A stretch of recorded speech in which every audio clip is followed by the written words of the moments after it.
Here we go. Ladies and gentlemen, welcome to This Life, a podcast by Mayorca Media. I am your host, Felix Mayorca. Hello. Today I have with me in the studio, in the Local Hub studios, Jessica Steffen. Hello. My good friend.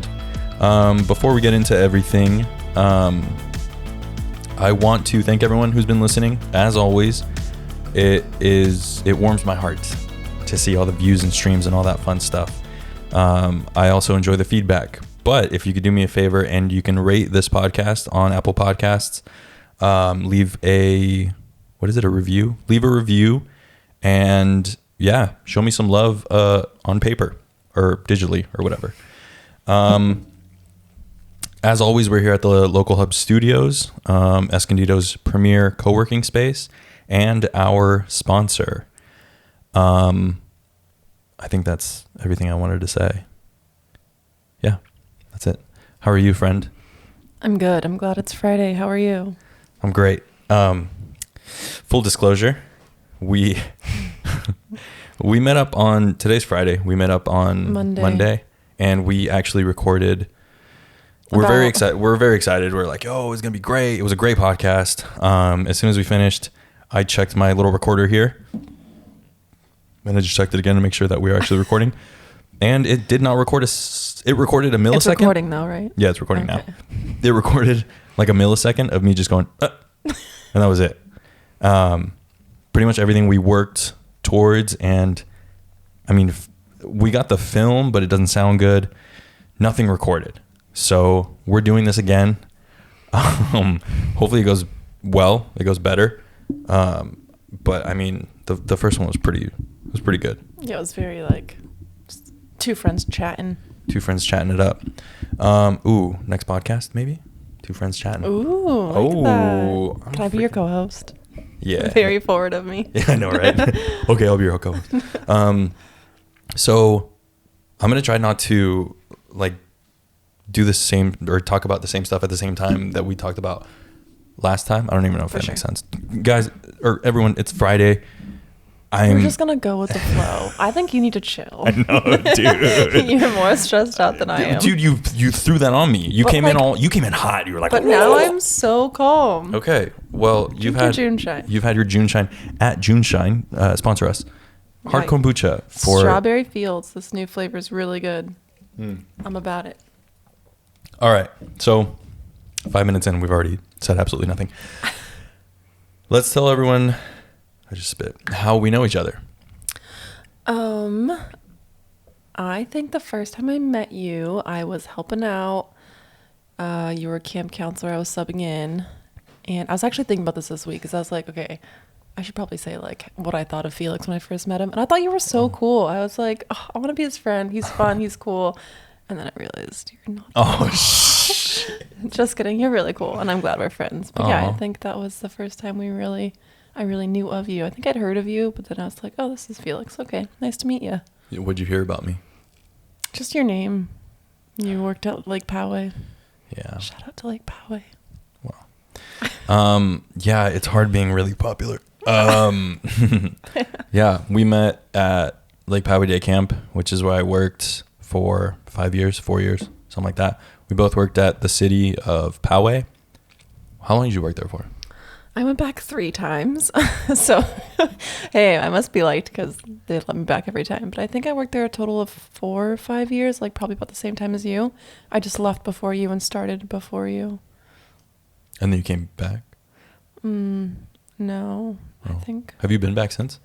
No, the last time I left was in 2017 or something. Yeah, and then I haven't been back since, or 2018 maybe. Oh.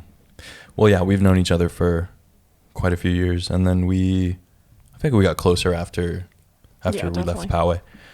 But anyway, I actually wanted to talk to you about these COVID times. I know we talked about it last time, but I feel like it feels like time doesn't exist now. Is it it's just like me? this year is like a waste of a year. Like it's just like that's how I feel. Like I mean, like nothing's happening. No one can really like people weren't getting married. Like you couldn't go anywhere. Like concerts were getting canceled. Like I just felt like 2020 was just like canceled. Like yeah, like really, it's just such a weird feeling. Like 2020. I was talking to David, the owner of Local Hub, Escondido's premier co-working space, and I was just like today I felt kind of overwhelmed, and I told him I was just like, dude, like nothing seems real, and he was like, yeah, it feels like we're kind of like in a simulation of like, I don't know, but it feels like time just doesn't exist, and it's like it's not even like we've stopped. It's just like we're waiting on a treadmill. Yeah, exactly. It's like we're waiting for nothing. Yeah, and then it's just the like weirdest feeling. Every single day is like the same, but then the weekend comes and then it's like, okay, that's what I was thinking. I was like, when I go back to work, it's like normally you would like work all week, then you look forward to the weekend. You can go do stuff like you have concerts or you have like parties or bars to go to or like restaurants to go to, and now it's just like my weekend is just a longer week. Yeah, like it's so weird, and like I can go home and like do chores, but like who wants to do that? Like it's just so weird. Like I have nothing to look forward to, so it's weird. It's a weird year. I want it to be over. Well, yeah, kind of. But you know what's crazy is that what if this is the same next year? I know, and I think about that. I'm like, I need to like adjust so that my mindset is not just like this is a waste of time. Like I feel like I need to like enjoy this time and like figure out a way to like make it life, even though it feels like we're just like kind of waiting. Like I need to figure out how to make my weekends worth it, and like I don't know. Ooh, that's actually pretty good. That's like a good like mental health thing. Just kind of finding you still gotta do something. Yeah, like I think you just feel limited because a lot of things are closed, but when you think about it, like you can still go out to eat if you feel comfortable. Like it's just outside, but like you still can do it, and like there are things that are open. Like my sister went skydiving, and I was like, okay, like there's stuff to do if you like really want to go do stuff, you know. And like you can stay at Airbnbs, get away, a little staycation. Like, yeah, that's true. I should do something. Mental health, you got to do it, or else you just feel like really easy to get depressed in these times. I feel like. Yeah, that's kind of why I started this. But anyway, let's get very personal. I want to talk about your relationship and how it's gone through COVID and stuff, because I've read different things where I think in China divorce rates went up because people were just sitting at home. Obviously, like the sad side of that is that domestic abuse has gone up. So people are just kind of fed up of being with their significant other. How has it affected your relationship? I think we've been pretty lucky. Like it hasn't really affected us too much. Like we've both pretty much kept working. Like at first it was kind of shaky because I mean, he was still working, but I got laid off and I didn't know for how long. And so that was kind of stressful because obviously you still have bills, but you don't know like what your thank you. Sit up straight. What your unemployment amount is going to be. And I've never claimed unemployment, so I had no idea. And that was pretty stressful. But honestly, more than anything, I feel like I was like just kind of depressed because like he was still working. He was like an essential worker and I was laid off. So I was just like sitting at home alone all the time. Yeah. Which was, I don't know, it made me just like appreciate little things like interactions with people, like I don't know, getting coffee or like driving to work and getting ready in the morning. Like, did you resent him at all? No, I feel like the only difference is like last year was such a good year because we first got together and like we did so many things. So this summer has been a really big change because we haven't been able to do anything. Yeah. So like it's just kind of like the exciting things are gone, but I mean I still like him even though the exciting things are gone. So that's a good sign, I guess. Have you gotten to know him better since you've just had to sit at home? Yeah, I think he's more of like a homebody and he's okay with it. And I think I've just realized that I'm the opposite. Like going out makes me happy and like re-energizes me. I'm more of like an extrovert and he's more of like, he's working all day and wants to come home and just like be at home, and that's totally fine with him. But yeah, not anything like super, I don't know, huge where it like has affected our relationship. We've been pretty lucky in that way. But my friend's mom actually works for Planned Parenthood. and she said like the numbers in like sexual health care and like education and like birth control and everything has like gone up immensely since quarantine. And she's like, people are bored and all they're doing is having sex. Hell yeah, and I was dude. like, wow, like that's actually true. Congrats like, on the lovemaking. Yeah, a lot of friends having quarantine babies. So. Oh yeah, I know a couple people having babies. I feel like we're at that age where it's okay, but yeah, it's like not weird anymore, but it's still kind of weird. It's still weird. Yeah, you're like whoa. Yeah, like when someone's like, "Oh, I'm pregnant," I'm like, "Oh, you're old enough to have a baby now. This is okay." Yeah, I'm like, that's yeah, you don't know what to do. I mean, obviously, I want to be like, dude, that sucks, but because like your life is over. But no, congrats to all those having babies right now. Yeah, it's a beautiful thing. When do you think you'd get pregnant? When are you getting pregnant? Spencer, that's his name, right? Spencer, yeah. When are we having little Spencers? We've like kind of talked about it, and like we're not like actively not trying to, but we're not actively like trying to. I don't know. Like I think we're both like we can. Like we're at the point where like you weren't expecting that answer, were you? Yeah, I know. Why'd you ask? We're actively not trying. Well, what? We're actively not trying. Like you wouldn't be bummed if it happened. No, yeah. Yeah, and like. Yeah, but I mean, I think like it's up to the universe's timing. So I think I just like want us both to have good jobs because I just want to be able to like provide for a baby, obviously. Like, but I think I'd rather have a baby than get married. I feel like a baby's a bigger commitment, and like I don't know if it's just TikTok making me have baby fever or what, but like I really want a baby. Dude. Say that again. What? And I want you to listen to what you just said. TikTok's giving me baby fever. TikTok is giving me baby fever. It is. But also my friends are having babies. Like one of my like best friends is pregnant. Like I've known her since like 3rd grade, which is like so weird. It's like I've known you for so long that now you're pregnant. But I love it. Like I'm so happy. Like I literally cried like of happiness when she told me. She FaceTimed me. I'm so excited for her. She lives in Georgia, but and then at her baby shower, another one of our friends announced that she was pregnant, and I was like, there's so many babies, like this is so crazy. But I don't know, is that an okay thing to do? What? Like, you know, oh, she didn't say like I'm having a baby. Like it just kind of like came up. Like she was at the baby shower. I think some people might have known beforehand. Oh, but she wasn't like announcing it. Like she wasn't like trying to take over the baby shower or anything. Like was it you that asked? No, I don't know who it was. Like proposing at a wedding? Yeah, was that you? I know someone that did that. So, dude, isn't that so inappropriate? Tell me about that. Did you see it? I wasn't there, but it was my sister's ex-boyfriend. His sister went to a wedding with her boyfriend, and I think that he was like the best man. Like they were like super close. Like it wasn't just like a random wedding, but he proposed like during the flower toss, whatever that's called. I don't know. The bouquet toss. Yeah, that one. I guess she turned around to like catch the flower, and then like he was there with like a ring, and I was like, I feel like that's just taking all the attention. Yeah, I don't think that's appropriate. Right? I don't think so either. And I was like, that's so weird. But they were like super happy about it and like totally okay. And they asked beforehand, so like I guess that's different. But like, would you say no if you weren't okay with it, or were you just saying yes because you were being nice? You know? I don't know. I wonder what it's like to get told no.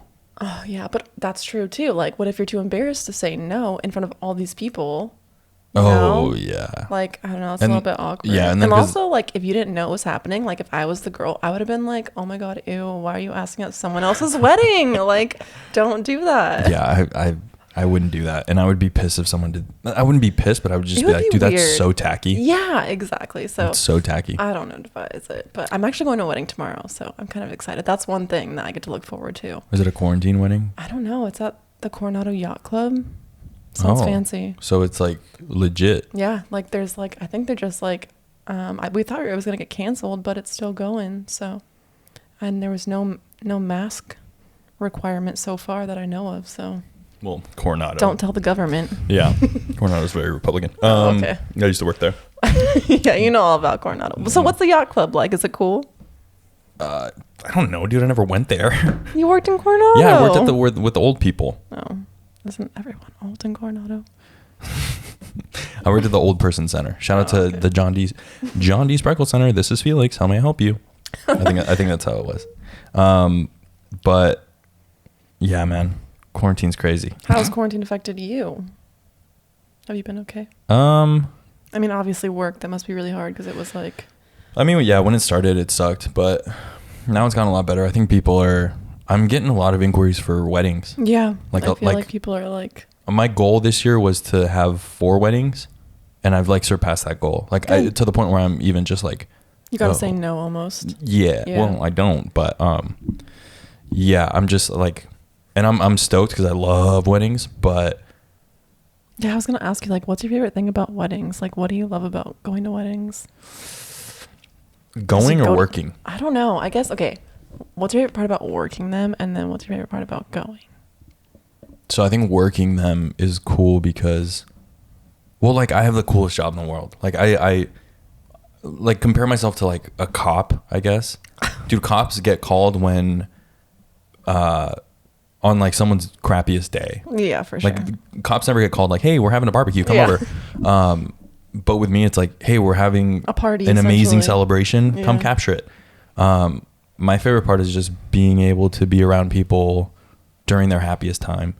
Hopefully that's their happiest time, but just kind of seeing how every family's different, I went to a dry wedding one time. I worked a dry wedding, and I mean, everyone I told, I was like, yeah, it's a dry wedding. They're going to be like, oh, it's so boring. Yeah, that's so boring. Dude, it was crazy because I think they don't need alcohol to like... They know how to have fun. They just know how to have fun. Yeah, sure. And like good old-fashioned fun. Like good, clean fun. No, shout out to TJ and Monica. That was such a fun wedding, and like just watching everyone dancing and like, I don't know, I kind of have to have that separation, and it also kind of feels like you're an outsider looking in. Yeah. But just seeing like the little details, speaking to the mom, whenever I get like a parent crying, I'm just like, oh, that's gold. You capture it, you jerk. Hell yeah, dude. Well, because they're like, my little girl's getting married. Oh, that like, kind of crying. Yeah. Okay, no, not like... I thought like stressed out, like... No. Like, that's me. Luckily, I've never had like a stressed out bride. I mean, I'm sure they were stressed out, but right. Yeah, I think just being able to be with someone and capturing their happiest moment is the best thing. And then once I see the shots I got and like just how everything, more excited. Exactly, and then everything just kind of comes together, and I kind of have the outline now for the story I want to tell with each wedding. And then it's also like getting to know the couple and just seeing how in love they are on that day. Like, I don't know what it's like after, but yeah, you know, seeing them just like look in each other's eyes and just being all stoked. That's probably my favorite part. And then, I mean, going to weddings, like just like having fun, dude. What the heck? Free drinks, free food. Like, yeah, because they offer you free food and free drinks too. Yeah.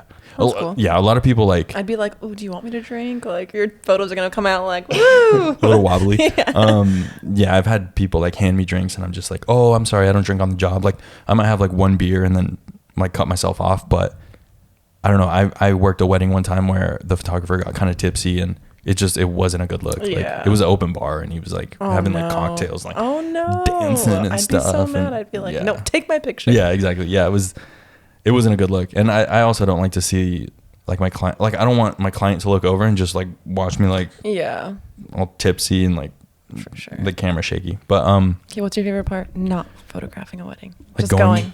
I think going to weddings. Not working them. Like it's where I can actually sit there and be like, wow. Like I went to, before quarantine and all this crap started, I went to my friend Tanya and Julio's wedding, and I actually got to like see it. Yeah. Not as a vendor, and I was just kind of sitting there like you were just enjoying it. Yeah. Like, and if I get invited to a wedding, it's like someone that like knows me. Mm-hmm. So it's just like, oh my God, my friends are in love and they're getting married, or like my friends. My friend Julio, shout out to Julio. Birthday this weekend or different Julio? Different one. Oh, dang, you know a lot of Julios. I know a lot of Hispanics. Yeah, my friend Julio, who was on the podcast. He's married? So he's going to get married, and he asked me to be his groomsman. And I was like, I've never been a groomsman, and I was just like, like, oh, dude, I was about to cry. And he's like, because he FaceTimed me, he's like, hey, bro, I didn't know when I was going to see you again, but do you want to be my groomsman? And I was like, what? Yes. I was like, when are you getting married? He's like, I don't know yet, but and I was like, oh, okay. Yeah, you're like, never mind, not so excited. Also, I haven't even met his fiance. What? Yeah. So Julio, what the hell, dude? Hit me up, man. But yeah, just everything about just like enjoying it from like a person and not a vendor point of view type thing. I think the vibe too is just like love is, I think when two people are just like, this is it, this is the person I'm going to marry, it's like, that's dope. I worked another wedding, Tracy and Vincent, big shout out. They had been together since like middle school or something. And I was just like, because I know myself as a middle schooler, I was such a shithead. Oh yeah, like to go through all those changes and still be with someone. Dude, how? Yeah, I don't. And not even that. Like to be happy. Like I know people that are like high school sweethearts, and quote unquote, and they're just miserable. Yeah. And I'm like, yo, why are you guys still together? Yeah. And they're just complacent. But it's just like, yeah. When you see someone like Tracy and Vincent, they were just like so in love, and like they had their high school friends there with them, and they all grew up together. And when I mean like when I say grow up, I mean like they had those life changes, and they like still I guess built together. Exactly. And they still stuck together, and like something like that. Those little moments. I'm like, dude, I'm like, you guys know each other since high school? And they're like, yeah, well, we met him in college, but, and it's like, you're just kind of like walking down the road of life, and then you're like grabbing one person, grabbing another, and you're kind of like it's just one big happy family. Yeah, exactly. That's so cool. If you're watching the video, if you're not watching the video, you're missing out on me walking through life. But yeah, just like picking people up on your way, and then being like, be a part of my big day. That is so cool. I think my first wedding I actually cried, but after that it's just kind of like, okay, next. Yeah. And you get desensitized. Yeah, for sure. It, but it's still fun. I love it. Yeah, weddings are fun. I do like weddings. Love weddings. It's a good time. I think my favorite part is dancing. Like, but it's like my friend who's pregnant, who's having a baby, lives in Georgia. Yeah, I think her wedding, it's not. That sucks. It's beautiful. Oh, I'm just kidding. But her wedding was like legit, like dance party. Like the dance floor was like a dance circle, like dance battle. Like That's it was sick. So cool. I was like, this is what I want at my wedding. Like an actual dance battle. Like it was so fun. I was like, this is legit. It was really cool. How would you want to get proposed to? I don't know. I can tell you so when I was married, it was actually, yikes. Oops. Divorcee. No, the first time I got proposed to, actually, it was a really good story. He was a nice guy. Didn't work out, and it's fine. But we'll get into that. Yeah, we'll get into that.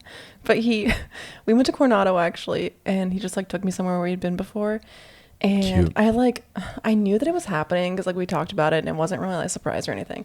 And then he had the ring box, and like I just like knew it was gonna happen. So it's like, I guess I'll turn around now and act like I'm not looking, and then like I'll return back around and be surprised. Gosh. Super good, right? And so I turned around, and he had just the ring box, and I was like, oh my gosh. And then he like dropped it, and I was like, oh, and then he kicked it into the water, and I was like, no. Like I was just like, thousands of dollars just like in the ocean. I was just like, no. And I was like crying. I was like, what are we gonna do? Like, you just kicked the ring in the ocean. And he was like, calm down. And we had like brought peanut butter, because like my favorite snack is peanut butter and bananas. And he's like, open the peanut butter. And I was like, what? And like the ring was in the peanut butter. And I was like, oh my God. But it like legit, I just remember like he couldn't even like get down on one knee, because I was on the ground crying because I thought the ring was in the ocean. PSA to my next future husband that I hopefully will one day have, please do not ever do that. Like, make it be romantic, please. And also, I don't want to know it's coming. Thank you. Dude. So that was that story. I hope he doesn't listen. So, no, how I want to get proposed to, I don't care. Like, it can literally be like we're at home watching TV on the couch. I just want it to be a surprise. Like, I just want that person to like, I don't want to like talk about getting married or like ask, like I want us to both know like this is it, like we want to get married, we want to do this, and, like I just want them to ask, like just a surprise. That's all I ask for, is just that it's a surprise. Like Spencer, that's take notes. Yeah. I just like, I don't want to know it's coming. That's it. I don't care where we are, what we do, just don't want to know it's coming. How was the divorce process, if you don't mind me asking? No, yeah. Which you don't, because we talked about it before, and we're trying to act like this is our very first I mean, we didn't really talk about like this exact process, I guess. Yeah. So okay, so what was the process like? Well, we had like I mean, like I guess like I just like knew for a few months, or like a decent amount of time, that I didn't want to be with him, but it's just really hard like telling someone, hey, I want a divorce, you know. So like I kind of started like coming home less and like staying at like my friends' houses, and then eventually he was just like, he knew what was like coming. And so he ended up just like moving out. We like talked about it. I told him like, look, I care about you. You care about me, but like I can't do this. Yeah. And he was like, no, I totally get that. Like I know that like I've brought you to this point. So like that was really cool. Like I was really worried about like the whole divorce. Like I don't know. I feel like divorce brings out the worst in people most times. So I was really worried I was just gonna like bring out this like horrible side of someone or myself. So it was actually a lot better than I thought. I mean, I think my ex was like a pretty chill person for the most part. Like for all the pros and cons in our relationship, like he had that going for him. So he moved out, and then me and my sister lived together. Shout out to Gemma. She really got me through that time. There you go, Gemma. Shout out. Yeah, so we lived together, and then he moved out. We found our own place, and then the actual process of divorce, I like was like, I don't know how to get divorced. And I was like, Mom, how do I do this?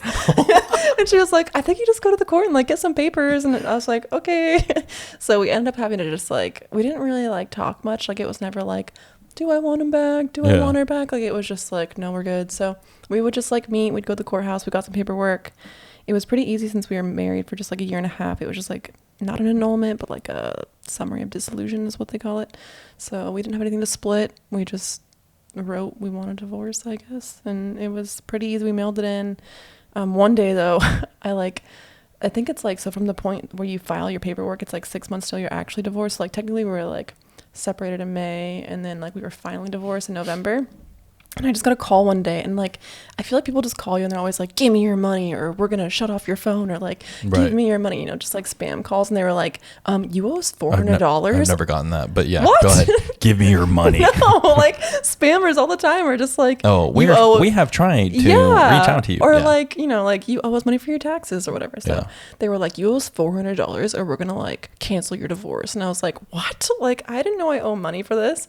And they were like, yeah, we tried calling you, like we sent you letters. And I was like, okay. And I was like, I guess I'll pay you. And then afterwards I was like, I just paid a random stranger $400. I really hope that was actually the courts.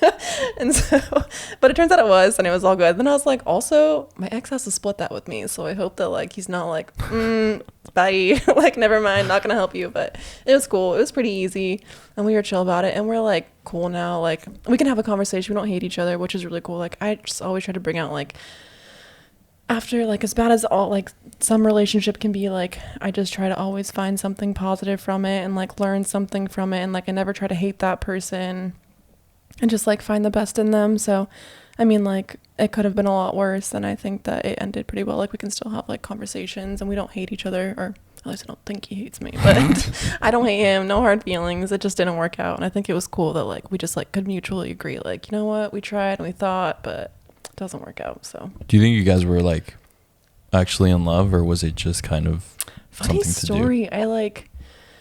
I don't know, like I think it's like hard to know like what love is, and I think you like care about someone and you can really think that that's love, just like really caring. And like I mean, you can love, I just think that there's different ways to love people, like different levels of love.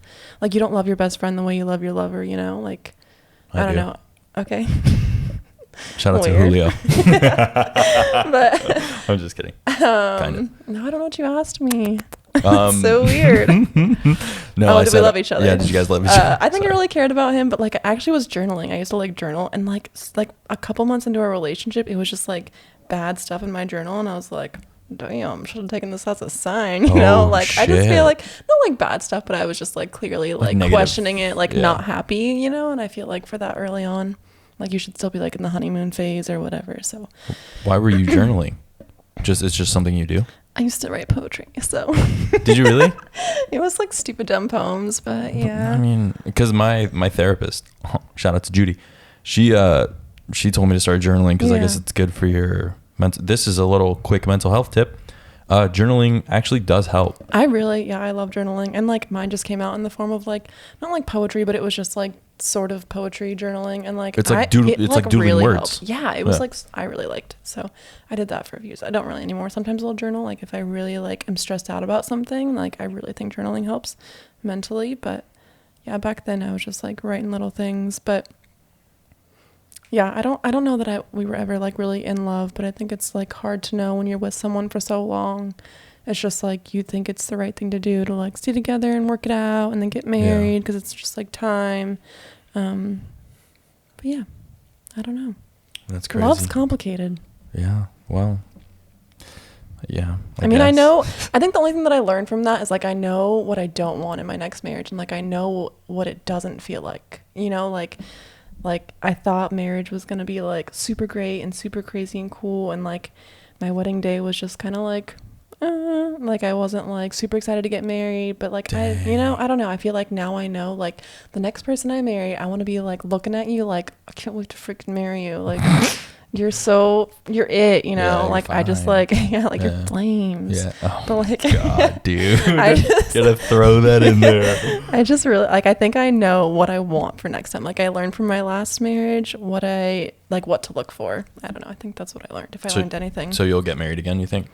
Yeah, I used to think that I could probably go the rest of my life like not really wanting to get married. Like I just think that like in my opinion, when I got married for my first experience, and everyone told me like it'll change, don't like feel like that.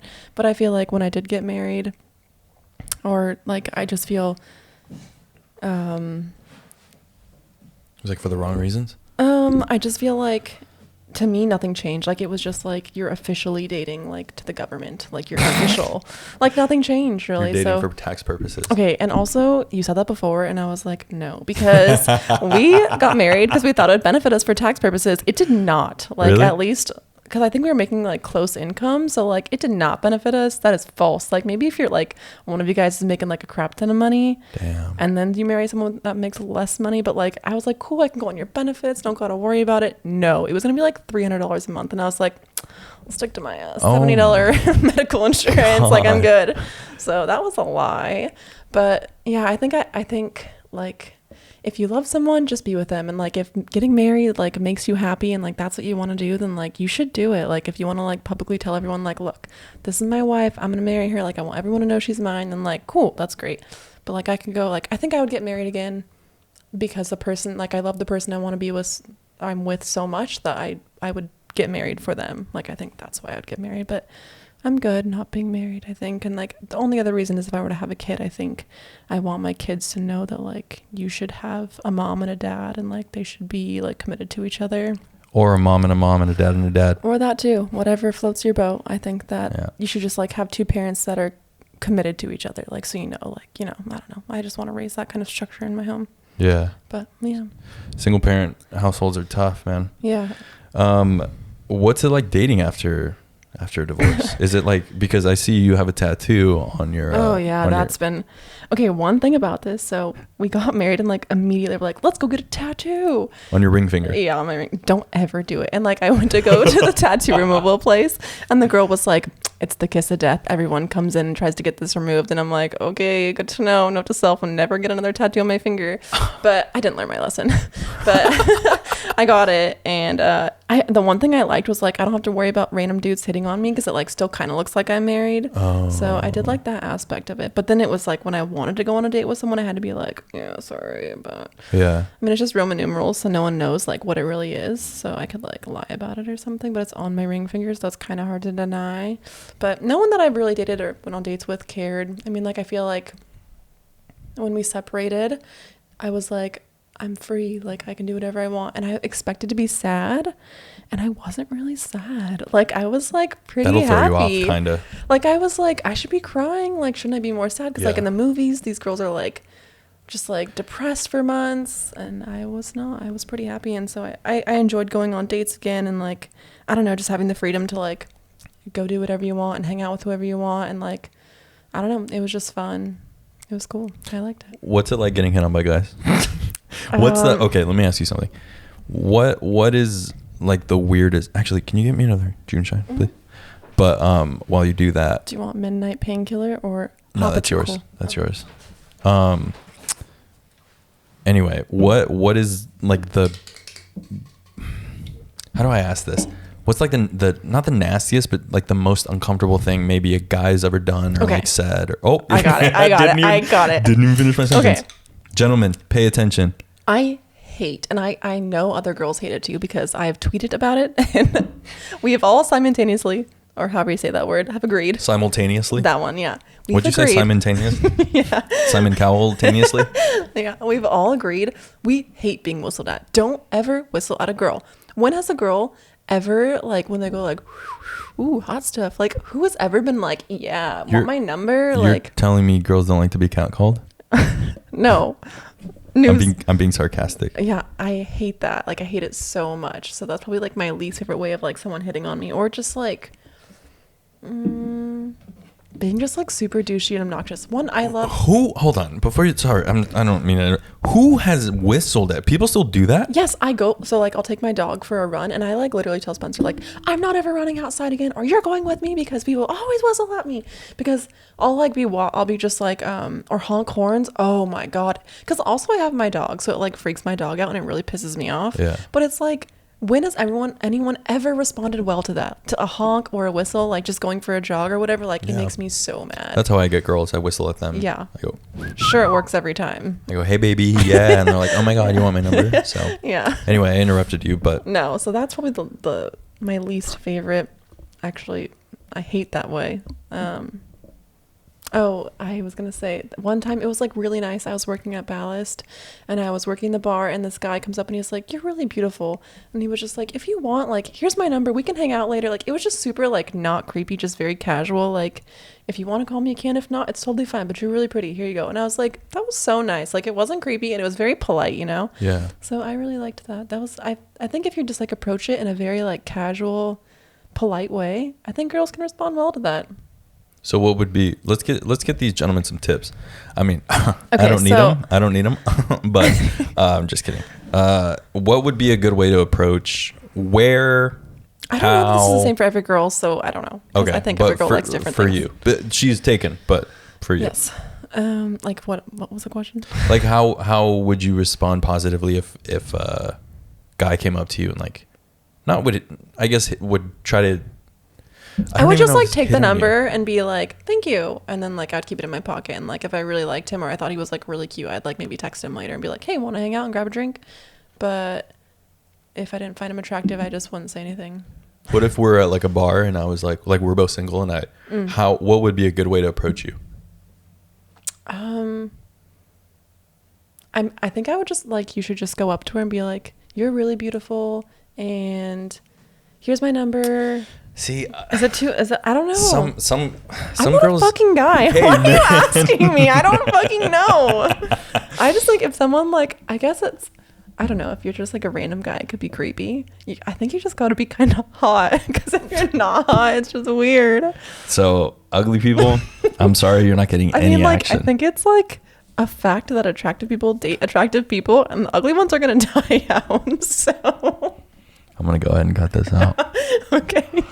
I think, in my opinion, it has to do a lot with. Cut that out.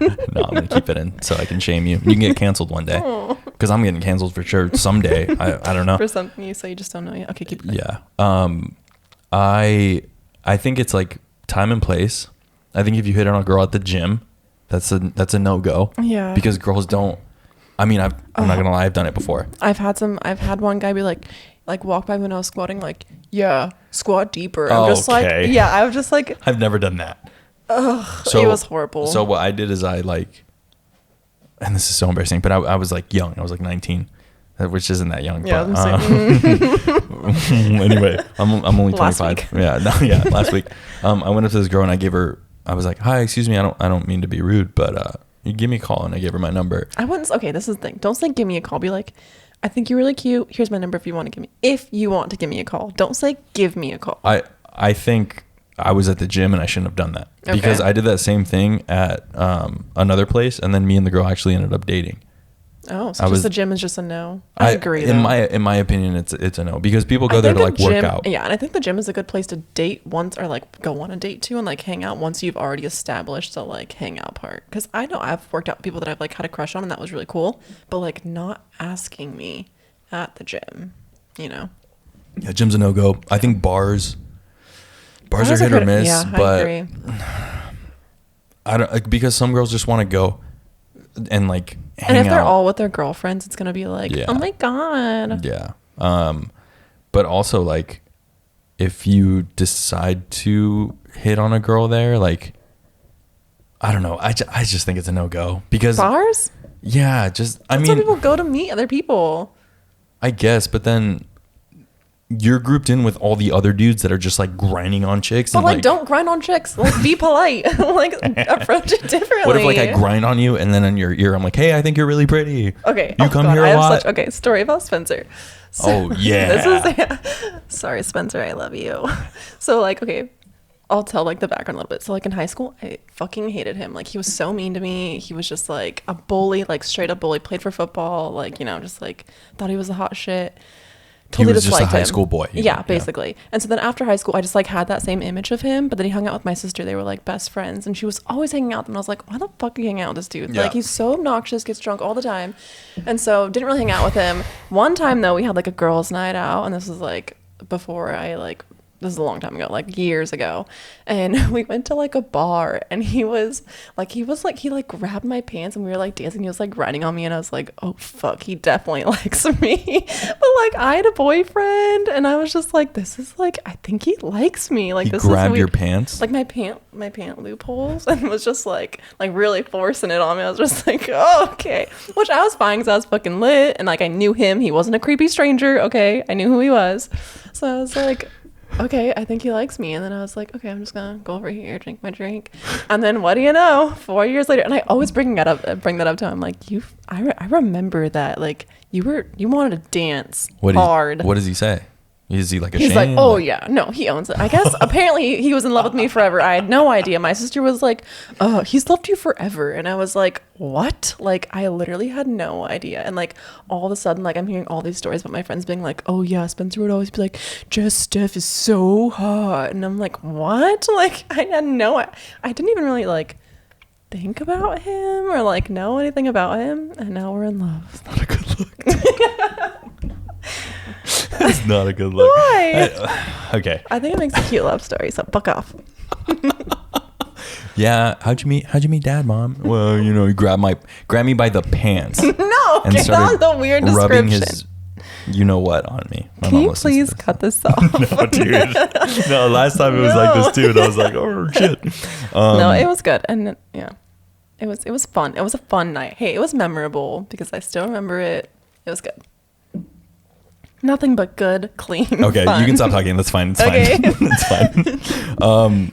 So do you still have those questions that you asked me last time? Yeah. Or did you delete them? No, I was like, after you told me that we didn't record, so I was like, oh. let me preface this by my mic is on like kind of loose, so I'm trying to fix it. But let me preface this by saying that, and I said this before on the unreleased, not recorded podcast, but is it still recording? Yes. Jessica, first of all, hold on. I'm sitting on this side. Why? Because this is my good side. This is my good side. So we come in here. You know what? No. The reason it didn't record, it's your fault. Oh, because you threw me off, dude. I knew you were going to say that. I knew you were going to say and that. I said this before. And I'm like, I'm going to say it again. I always sit here. I knew you were going to say that. No, because Jasmine sat over here. I remember. I watched that one, and she was on this side. I'm talking about, but we're on this wall. We're on a different wall. Ugh. How am I supposed to know? It changes. And it would still be my good side. I was like, okay, this is episode 6 or whatever. I'm ready. Okay, I'm sitting down. She's like, can I? This is my good side. And I was like, dude, what the hell? So that's one thing. That's why it didn't record. It's your fault. Secondly, you approached me, and I said this before, and we're gonna have this conversation. We're gonna dish this out again. You approached me and you said, hey, I didn't really like the last episode. I don't even remember what episode it was. No, that's not what I said. Okay.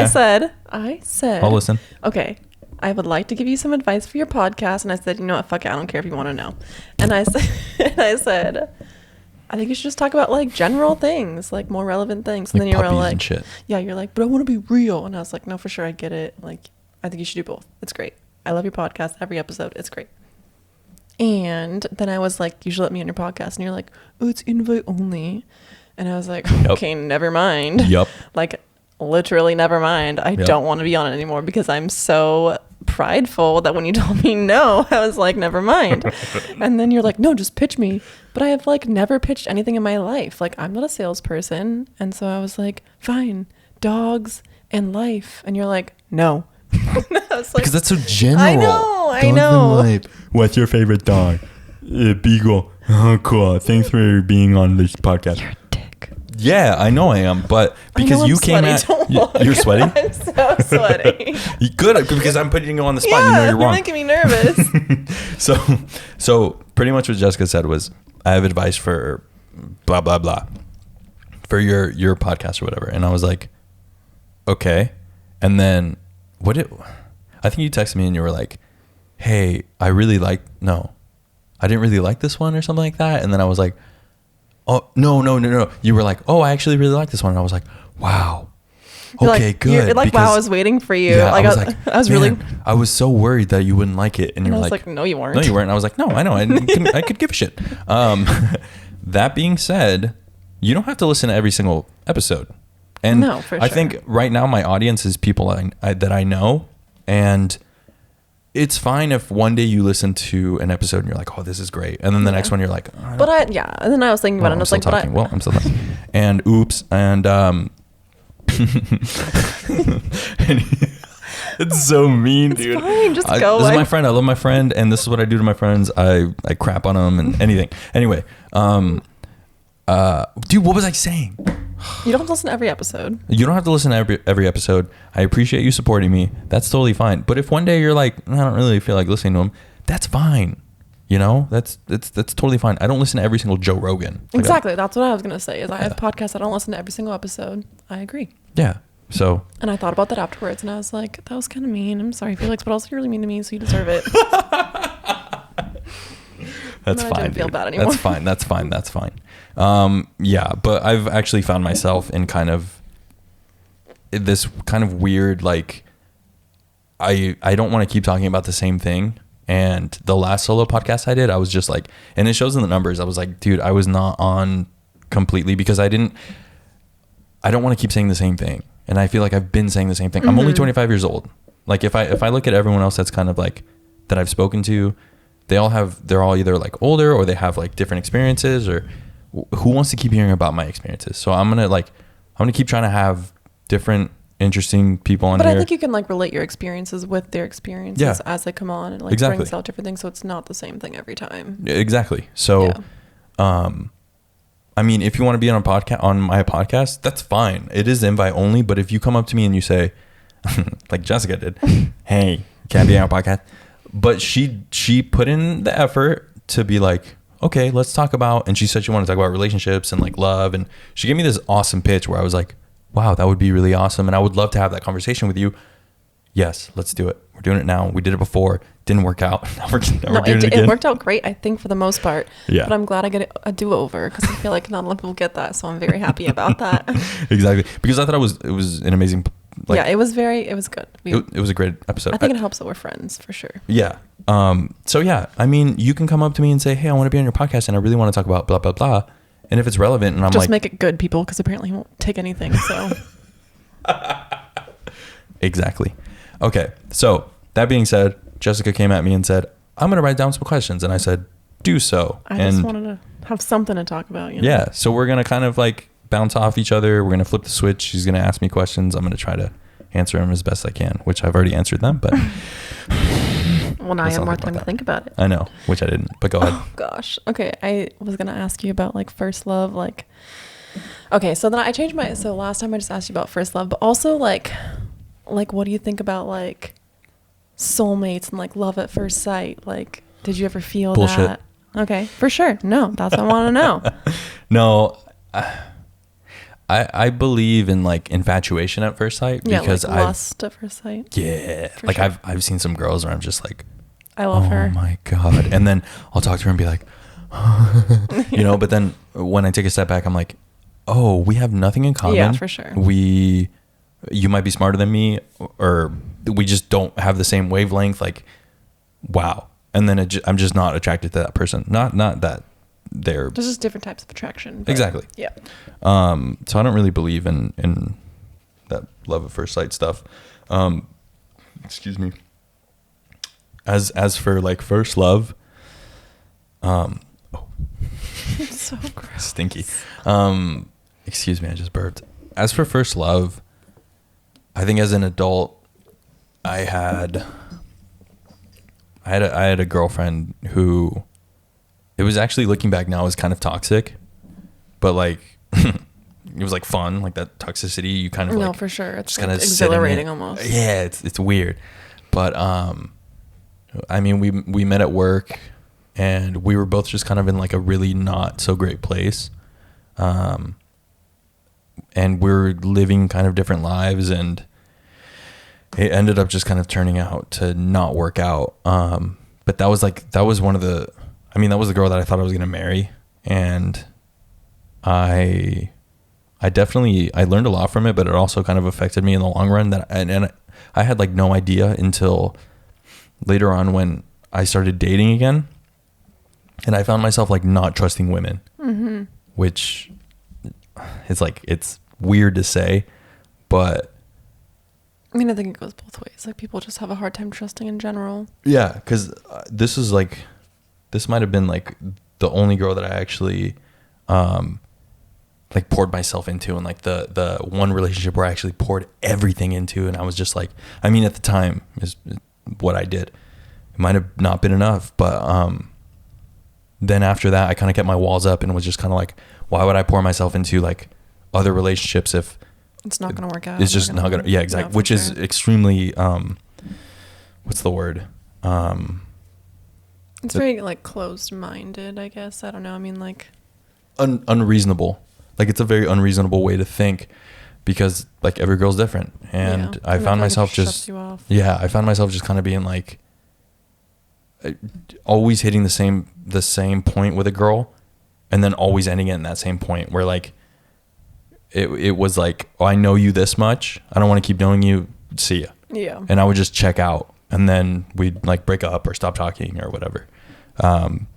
So yeah, your first love, I think it like affects you, but you should really like look into how it affected you and like learn from it. Yeah. And I think I'm still working on it, because I've always been one of those people that's kind of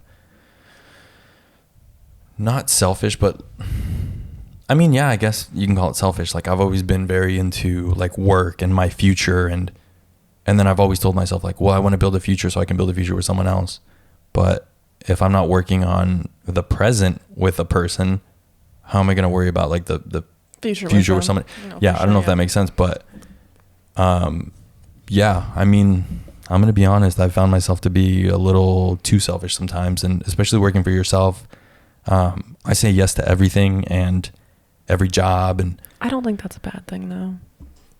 To a certain point, I think you should be selfish. Like, even you're in a relationship, and you should 100% be like, you know what, I don't want to hang out today. And if they're the right person, they can be like, oh, yeah. Okay. And like, if you have to work because you know that like you're making a future for yourself and like hopefully for you guys together one day, I think that they should hopefully be understanding if like they're the right person. But I think I get putting your work in front of that person too much, you know. Yeah, that's what I do. Sure. I didn't do that, because in my mind, it's like, if I don't have work, then what do I have? Oh, wow. This is actually pretty deep. I'm like realizing things about myself. Yeah. I mean, work is the one thing that I have that will never leave me, because I won't leave it. Yeah. But when it comes to a girl, like, it's like the trust thing. Like, it's like security. Yeah. Yeah. So yeah, that was for sure my first love. So it taught you a lot of things, hopefully good things. Yeah. Were you like always the breakup-y, or were you always like got broken up with? I feel like guys are the dumpers. I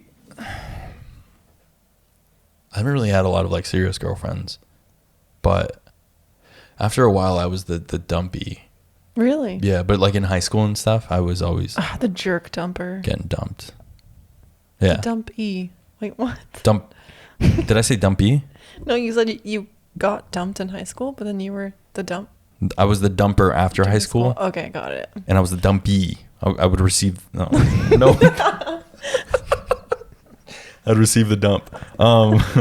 Yeah, I would get dumped in high school, or not even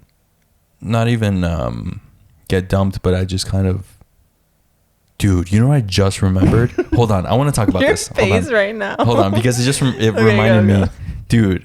Oh my god. So when I was a freshman, I was speaking of this has everything to do with relationships.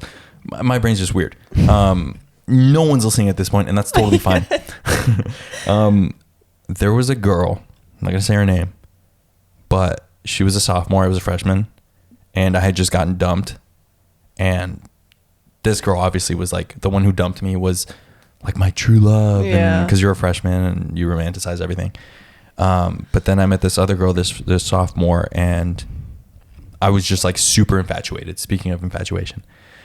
And I like started talking to her a little bit. I was like, hey, what's up? And like being a freshman and hitting on a sophomore was so brave. Like, because you're like, she's older. Yeah, exactly.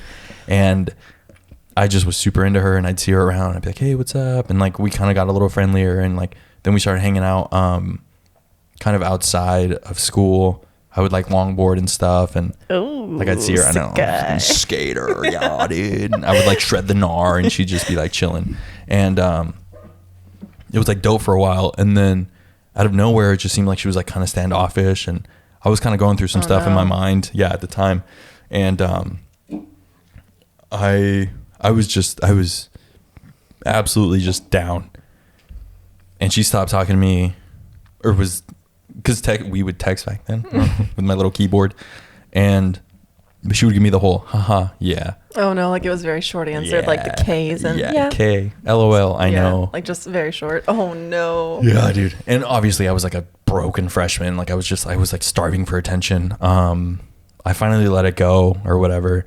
After high school, I think it was after high school, one of her friends told me that she had a bet with everyone that, and I hope I don't expose this person, because and at this point I don't even care anymore. Yeah. But even though I'm bringing it up, she had a bet with her friends saying, I bet I can get Felix to like me in this amount of time. Oh my God, that's horrible. Well, I was like, when I heard that, I was just like, I have a similar story kind of, but that's horrible. I mean, mine's definitely not as extreme, but that, oh no. Because I wasn't like a nice guy. I can't believe people actually do that. It's maybe like it's seen a movie. Yeah. Dude, like, high school. Yeah. High school sucks. I worked at a movie theater for like 3 years. Best job of my life. But I like had a fat crush on this guy, and I was like, oh my God, he's so cute. Like I was like, yes, like we get to work together this shift. Like I can't wait. Like I was always checking the schedule. Like, are we working together? Yeah. And I was like, we never kiss, like nothing. I was just like, I would just admire him from afar. And then one day I was just like, stalk him. No. Yeah, kind of. I guess that sounds creepy. Oh God. But then one day someone was like, yeah, he told me he just likes to chase. And I was like, oh. I was so sad. That freaking sucks, man. It's terrible. Your story made me think of another story. This is just a podcast of stories, but they're funny, so people should like them. Yeah, exactly. Hopefully.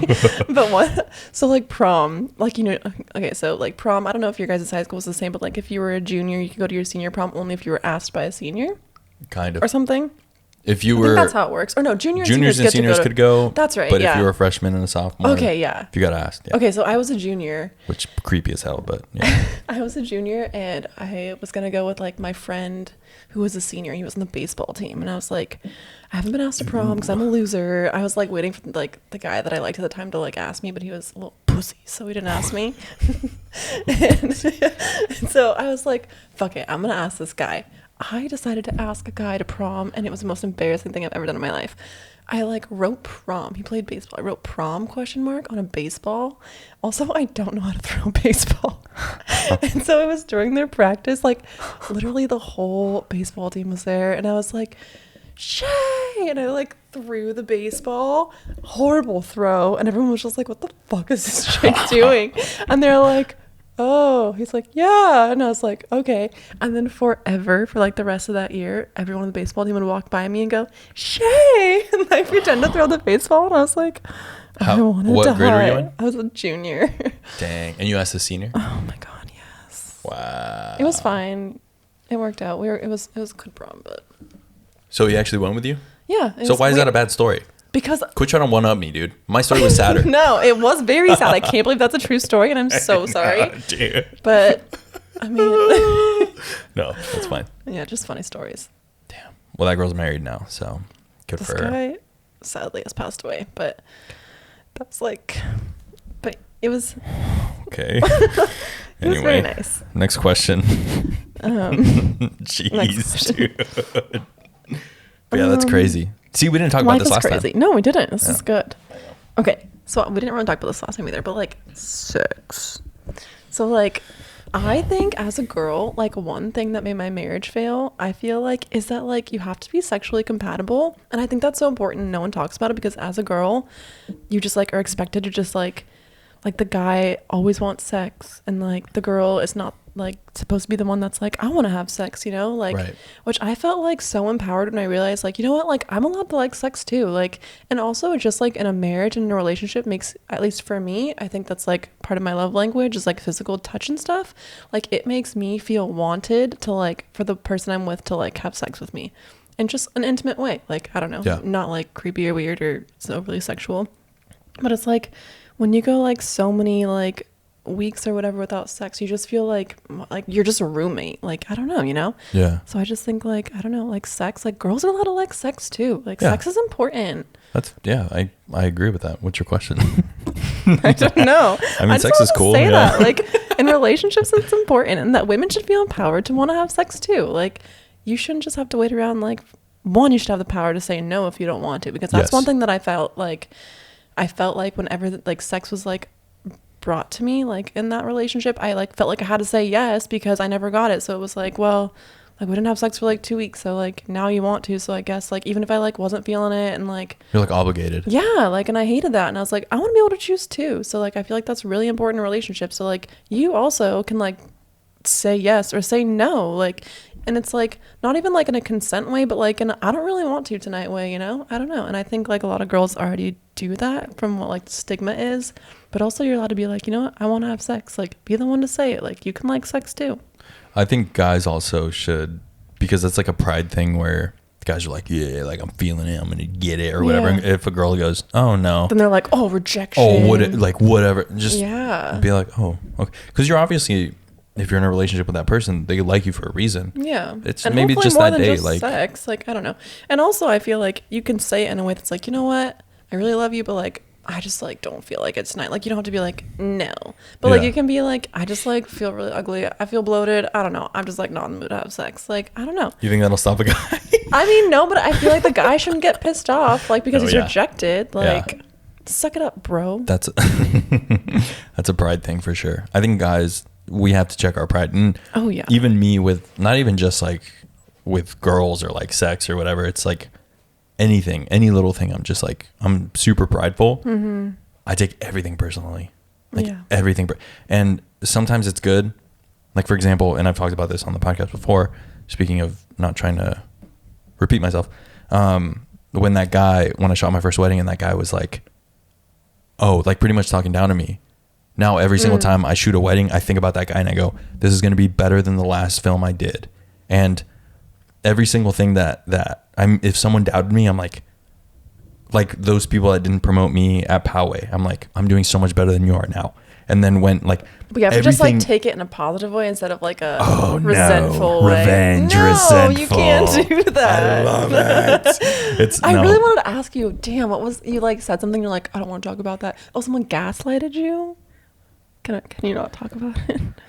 Like, okay, what is gaslighting? So gaslighting is pretty much, you know, when you light something on fire and then you throw gas on it? Like making you more angry or something? Yeah. Okay. So someone was saying you were gaslighting? So, yeah. You don't have to say the deeds. It's fine. I was just like... It was dumb. I got in an argument with someone during this... What was it about? Let's make a left real quick and get off the topic of relationships. Sorry. It's okay. When this whole like Black Lives Matter thing started and like the cops thing, everyone was like, I mean, so many people, not everyone, but there were a lot of people saying like, oh, all cops are bastards, all cops are bad. I got into it with someone, and I was in the mindset of not all cops are bad. I was in the mindset of just like, there are shitty cops. There are shitty cops, but there's also good cops. You know what I mean? Sure, and this person believed that she was telling me like all cops are bastards, all, you know, just kind of like throwing her beliefs at me, which she's more than, that's fine. You should do that. That's fine. But there was a point where I felt like the conversation took a turn of, of her just trying to prove me wrong instead of trying to just voice an opinion. Yeah, either voice an opinion or educate me. Right. So I reached out to my friend. I actually reached out to another friend, Lacey. Shout out to Lacey. And I was like, hey, I want to talk to you because I feel like you have that kind of like reasoning of seeing things and then I was like, anyway, so I believe this, not all cops are bad. And this other person believes all cops are terrible or whatever. And she was like, I know my friend's dad is a cop. He is, he's a great guy, but policing in history is, what do you call it? It's based on racism. Like cops were first, police, like the police were made to police slaves. That's just a fact. And throughout history, you know, we kind of grew with a lot of those kind of prejudices with policing. I don't want to turn this into a Were you just trying to like get an educational point of view from your friend? Like, is that what you were going to her for? I mean, I wasn't going for anything, but well, this Lacey chick. Oh yeah, Lacey. Yeah. I was trying to get like some sort of like educational point of view. Educational point of view, not just. I think our generation a lot of times just listens to things and goes, yeah, sure. You know, and doesn't like look into it and like think. Or I'd rather have someone come up to me and say, hey, you know what? You might want to rethink this because this, and this. And if they give me facts, then I'm going to be like, oh, I'm going to read those facts. Lacey gave me a bunch of articles and I was just like, whoa, like that's crazy. You didn't know I was a history major. So then this other person who I was speaking to, and like it kind of turned into an argument, was like, she was like, well, I need to check you because you're a gaslighter.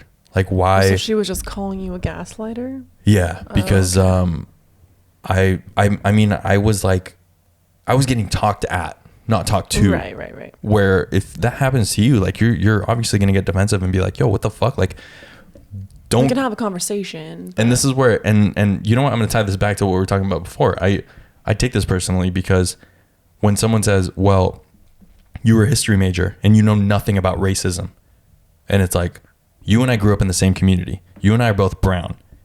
You and I both have seen people get deported. No people have gotten deported.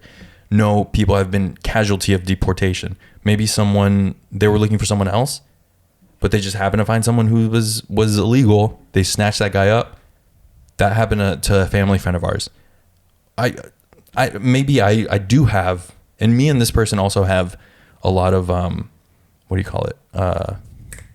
What's the word? I don't know. Privilege. We have a lot of privilege. We both went to college. But when you come at me and like my education and like my beliefs and my background, like that's where I take things personally. And then, you know, she was like, well, you're a gaslighter. You're turning this into something. You're making this about you and you're blah, blah, blah and blah, blah, blah. And I was just like, yo. So and then you got really angry. I got pissed because obviously like, don't come at someone like that. Come at someone. And I'm going to round this out and kind of finish this part of what I'm talking about. Come at people with facts. For sure. Come at people. If you want to believe in something, make sure you know what that is about. Yeah. Because right now there's so much misinformation. Oh, 100%. And I know like the whole fake news stuff has been overused by our lovely president. But honestly, there is a lot of fake news and there is a lot of just biased information, which is like, if you want to have a conversation, just have a conversation. And also I think it's important for people to know, no one is going to change another person's mind. Like if you have an opinion, like I don't think you should come at conversations trying to change that person's opinion. Like your opinion. Exactly. Like you're entitled to your own opinions. And like, we're not going to solve racism over brunch this year. Like you gotta like, it's a long process. Like people I think want to solve this now and like this year and this month. And like, I mean, look at gay rights. Like I have 2 gay brothers and like that has been, this is a little bit political, I guess, I'm sorry, but it's just like, it's like that, like think about like gay rights from like the 90s where like no one really talked about gay rights, as opposed to now where like, I mean, I don't know, Trump's still talking about taking away gay rights in healthcare and stuff. And it's just like, I don't know, like there's still like people are still working at it like however many years later. Like it's not going to be solved this year. Like I think people just need to look at it in like a bigger picture. Like, I think it's great that we all work towards that goal, but like, I think people just need to accept that like it's such a big issue that it's not going to be solved, maybe even in our lifetime. Like, it's going to take a long time to solve, because it's just like all these old people that believe different things than us. Like, we're not going to change our minds in our lifetime, unfortunately. And like, they're going to be around for the rest of our lives. So like,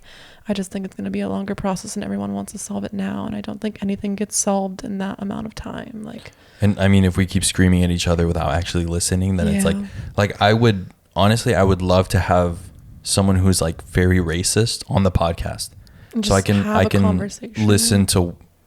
And obviously, I'm not a racist, and I'm not going to be like, yeah, man, you're right. You know, I'm not going to let them change my mind, but I want to hear them, and like, maybe they grew up that way. Maybe they, and I think we can learn from each other, like, in so many ways if we just had conversations, like, from both sides. Like, instead of trying to, like, prove each other wrong or, like, prove each other right, like, just talk and figure it out. Like, why do you believe that? Like, why do you believe this? Like, I don't know. I just think just, like, conversations are so much more important, and would probably help us understand a lot more than just, like, throwing facts and non-facts and biased information at each other. Like, I don't know. It's rough. Dude. So, yeah, I got called a gaslighter. I'm sorry. I was like, what? Felix a gaslighter? I was like, I gotta ask him about this. I'm sure, and I reached out to her after, and I was like, look, I'm sure I did get heated, because you're coming at me. You're coming at me. That's another thing. Everyone gets heated in the moment. It's like, you really got to be in the right mindset to have that conversation. And don't come at someone. Come at their opinions or their like whatever, don't attack them personally. 100%. Dude, when it gets personal, it gets personal, and I'm just like, yo, and I still feel that fire of just like, I'm gonna prove you wrong, and I'm gonna be better. Man, angry. Smash things. Exactly, Hulk angry. Anyway, let's move back. Actually, can we take a quick break? Mm-hmm. Okay, we're going to take a quick break, and we will be right back. All right, we are back. Just took a tinky break. So, let's... You know what? I had to pee so bad last time, and I didn't know we could take a break, so I'm pissed. Well, luckily we didn't air it. So, next question. I was going to ask you about love languages and what you think your love languages are, or even if you know, do you even know about love languages? I don't know. Oh, that's right. I was gonna look it up after we. Dang it! You should have taken the quiz. Should have taken the quiz. This is why I'm prepared and you're not, and I should be your co-host next time. Thank you, Two Friends Chatting. The Two Friends Chatting podcast. I think it's great. Thanks for joining us. Love language. Shoot, yeah, I didn't look it up. I know you hate physical touch, and now that's all I think about. Like, I literally asked Spencer, like, is it okay that I touch you? Like, you can be honest. And he was like, no, yeah, I like it. And I was like, oh, thank God. Because Felix is like, oh, I hate it. Like, when she touches my hand, like, anything. I'm just like, well, physical touch is not your love language. So what did we decide your love language was then? Like, how do you... Oh, explain first what love languages are. Okay, so there's 5 love languages. And don't at me if I'm wrong, because I'm sorry. But I think they're physical touch, words of affirmation, gifts, acts of service, and quality time. Oh, quality time, you said, I think quality time and words of affirmation or something like that. Yeah. I think I doubled it. Yeah. Physical touching is cool in like a what's it called? In a private setting. So you're just not big on PDA.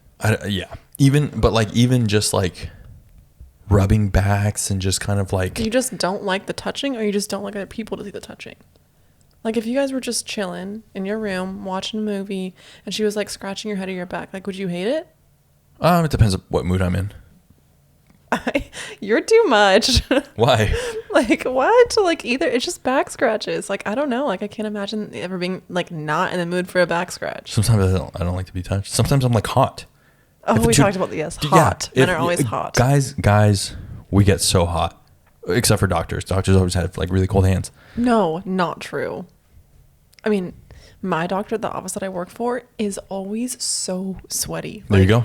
He's always, the air conditioning, like, we're all freezing. So men are always hot. It's a fact. Dude, I'm when I sleep, I get really hot. Mm-hmm. I can't cuddle and sleep. Okay, that makes sense. So it's not that you don't want to be touched, it's just that if you're like hot, it's uncomfortable. Yeah. So if it depends. Like, if I'm just kind of chilling and it's a winter day. It's a very cold winter day here in San Diego, 68 degrees. And I'm just freezing. It was sarcasm. I'm down for, cuddling and all that cute stuff. If we're out in public, You're just not big on PDA. I'll do like a little hug, maybe like a will little you hold kiss. hands in public? Boom. That's sometimes. Oh my God. I don't want to feel like I'm like attached to someone else. But like, it's just like being like, oh, hold my hand. I love you.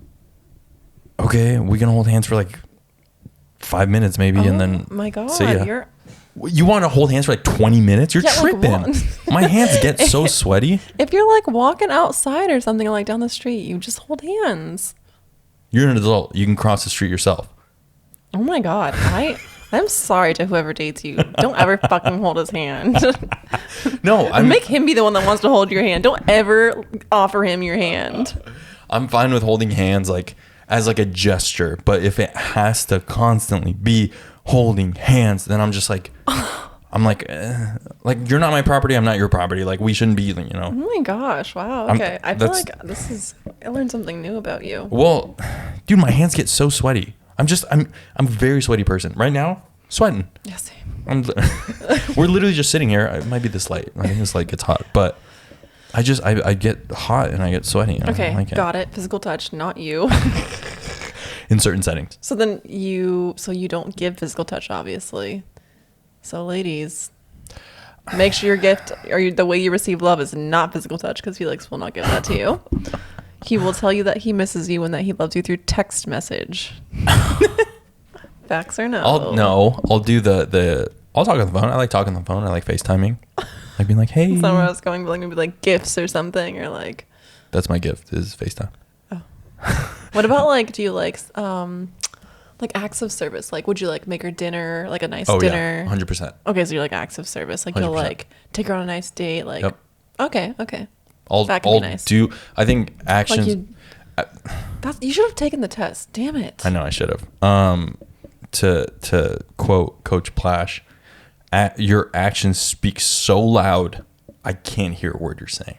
Love that. Yeah. I don't think I got to that part yet. Shout out to Coach Plash. Well, he said something else. It was like, that's not the same coach.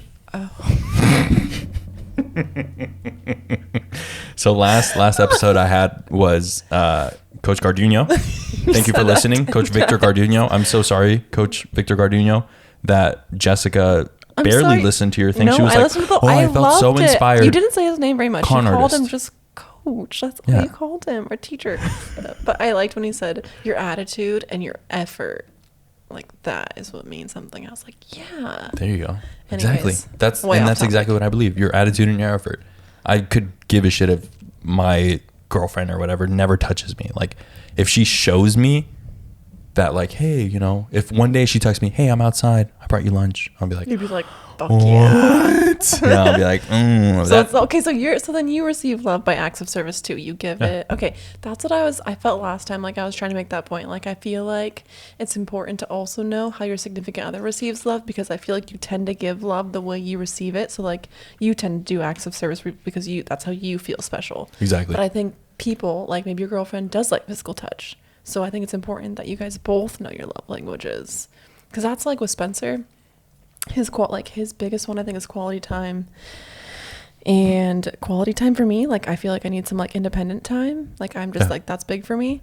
And so like I feel bad because I know that quality time is so big for him, but I need my independent time. Yeah. And so it's like, I don't really know. But you do the quality time. I do try to do. I do make an effort to like spend more quality time with him, because I know that's how he receives love, and like that's how he feels loved. So I do make an effort, but I would have never known if I would have never talked about it, So I think it's important to talk about love languages. Take the test. It's like 10 questions. It's really fun because it's surprising sometimes. You're like, oh, I guess that's how I take love. Yeah, I'll take the test sometime. I won't. I know, but because I know what I like. I know what I don't. You don't. Okay, but you don't know what your significant other, your future significant other could like. It could benefit your relationship. You could have a flourishing, loving relationship.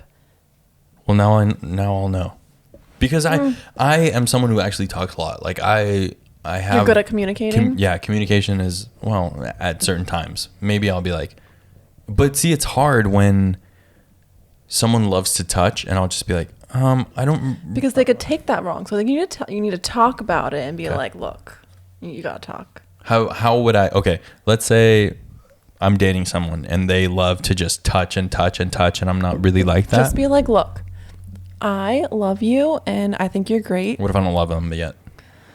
I really like you and you're really great. I really like you and you're really great, but I just like physical touch is just not it for me. Like or just be like, it's a hard conversation. It's not that easy. It's not easy, but you can just phrase it in a way to not hurt their feelings, obviously. Don't just touch be like, me. I get hot. Yeah, that's not what not to say is that. Just be like, I get really hot and I love you and I really want to cuddle you, but I'm just like so sweaty. I'm so sorry. Just say that. Just be like, I've done that. I'm sorry. It's just too hot for me to cuddle you right now. Yep. Just say cuddle. Don't say touch. Like, don't touch me. Wow. That could be offensive. Because then they're going to be like, well, fine. Fuck, I'll never fucking touch you again. Fuck you. Sorry. Well, yeah. I hope you do beep, beep, beep after every one of those. Beep, beep. Yeah. I'm not going through this thing and doing that. Anyways, love languages are important. I think you should take the quiz. It's fun. I agree. And I'll probably do it. But I mean, Okay. I probably won't. Anyways, it's cool. They're cool to learn about. It's fun. Someone told me about that one time and I was like, oh, I'll look into that. And then I learned something about myself and now I bring it to every relationship. Yeah, a girl I was dating actually was like, what's your love language? And like I took the test and like we're but I don't remember because I didn't really pay attention. Oh my And we were. It's awkward when you have like opposite ones. You're like, oh. Yeah. So I think the question was, are you in a relationship? And I looked at her and she looked at me and I was like, oh no. Because we're just dating. Yeah. And I was like, and she was just like, you can put no. And like before she said no, I was like, did you put yes or no? I put no. Oh my God. Because we're like hanging out. Yeah, no, or whatever. yeah. So. That's really awkward, but really funny. Great story. Thanks. Next. I was just gonna ask you about marriage. Like, what's your opinion on marriage? That was just my last key. That was your last keynote. question? Yeah. I was just I mean, like, what? Like, are your parents divorced? Are they together? They're together. So you like grew up in like a home with like parents never got divorced, didn't really have to deal with that. I was lucky enough to have two parents, which I've do you think their marriage, like, it's hard because your mom's watching this, so I don't want to like offend her, but like do you think they have a good marriage? Like, would you like look up to them? Like, yeah, I mean, there are definitely some things that I see and I've seen when I was a kid where I just like, you would do differently or something. Yeah, I think I'm the way I am now because I saw some things that I liked and some things that I didn't. For sure. That I was like, that should probably just maybe not work for you. Like, yeah, like maybe affirming that you love that person by actions or whatever. And I think going back to your love languages, what you see or what you don't see definitely affects that, because like I've had friends I've actually dated girls who were like, I didn't see this in my household, but this is what I want. Like, oh yeah, definitely. Like my parents aren't affectionate, but I want that affection and I look for it in or the opposite. A partner. Like, exactly. Yeah, like I remember my ex-husband's family, like his mom and dad, they were still married, and like I felt like he was really fortunate for that. My parents were divorced, and but their parents didn't sleep in the same room. Like their parents slept in different rooms, and I just thought that, like, I mean, I get it. Like a lot of people sleep in different rooms for, like, I don't know, because one of them snores or like, I don't know, for different purposes. But I was just like, man, like I don't think I'd ever want to sleep apart from my partner. Like, I don't know. Like I just thought that was one thing where I was like, I want to sleep in the same room as my partner if I'm married to them, Yeah. Like that was one big thing that I took away. But like my parents being divorced, I feel like I like them apart better than together. Right. I mean, like, I think it definitely taught me that, like, I don't personally, like, it was rough because it was, like, one of my parents had an affair, so it was, like, rough during the divorce. And, like, I never want to put my kids through that because I know how it was on me. And, like, me and my sister both have taken, like, definitely two different extremes from that. Like, watching that, like, I feel like we have both, like, not been like traumatized or anything, but like we've both just like learned from it, but also like we have some like insecurities from like seeing that happen, and like just issues that like now we have, I don't know, like issues trusting men or things like that. Jesus, sorry. It's okay. But I think I like my parents apart, and I just like don't want to put my kids through that when I have a family. Like hopefully like I've been divorced, but I'm just very thankful I never had kids when I was married, because like when I do get married and I have kids, I just think kids are like such a bigger commitment. Like when you have kids, those parents are going to be your parents for the rest of your life. Like you're always going to have to like share custody. You're always going to have to like deal with that other person. So like that's true. Like you're all like that. Unless you have a partner that you have a kid with that like just disappears type of thing. But like in most cases, like you're always gonna deal with that person. So I feel like you better pick someone that like you're gonna want to deal with for the rest of your life. Because I don't know, like getting married, you can like separate yourself from that person in divorce, but you can't when you have a kid. Like you're that kid's parents, you know. So yeah. I just think that's really big. Like that's why I say I'd have a kid first before I get married, because it's like, if you're willing to have a kid with someone, like you're really picking that person. Like you're the one I want to do this with. And like, I don't know, at least for me, like when I have a kid with someone, like I don't plan on leaving that person. Like I hope they like want to be with me too. Like I want to raise that kid together. Like maybe when they're older and they move out or something, like it doesn't work out. Like, but until that kid leaves the house I'm in, like I want to be two parents for that kid. So I don't know. That's what I took from marriage. I've been lucky enough where I can work with, or where I worked with kids, and I saw what the whole custody battle thing. Oh my gosh. I saw what it was like during, I saw what it was like after, and I saw what it was like. It's rough. I mean, before, you know, when the kid hasn't slept because the parents were fighting all night, and they come up to me and they go, "I'm tired." I'm like, "Why? You didn't go to bed? You know, what time do you go to bed?" "Oh, like 1 a.m. Why?" "Well, my parents were fighting all night." And for them, it's just like, meh. Yeah, like I remember my parents going through custody battles, and I feel like parents, like that's when I was saying like divorce really brings out the worst in people. Like parents will just like talk at you, and you're like 12, like you don't know like what you're talking about. But like your dad, like they just bring up like I remember at one point my parents were bringing up dirt on like the guys I was dating in middle school, and it's like they made me feel like I was like doing something wrong, like trying to like bring me into it to make the other parent look like the bad guy. Right. And it's just like embarrassing for you, and like you feel like you're doing something wrong, or just like custody battles are rough. Like I never want to put anyone through that. Like it just is like the worst for kids. I feel like kids get brought into it, and it's like, I don't know, leave the kids out of it. Like, oh, it's bad. I mean, speaking on the fun things of marriage though, I think once you actually find that person who, well, we talked about this last time on the not released one, like love. I think once you find that one person that you're like, this is who I've been looking for, like there's no one better, then that's, I mean, to me, that's love. And that's, you've gone through all the bullshit, and you're expecting more bullshit, but you know you're going to get through it. Yeah, then for that sure. Big time is like, oh, I can marry this person. Yeah. Because not every relationship or marriage is going to be like perfect. Yeah. Definitely. Nothing will ever be perfect. Like even if you meet the one, like you're still going to like not really like them sometimes. Like, and that's okay. Like you can love them, but you don't have to like them. Yeah.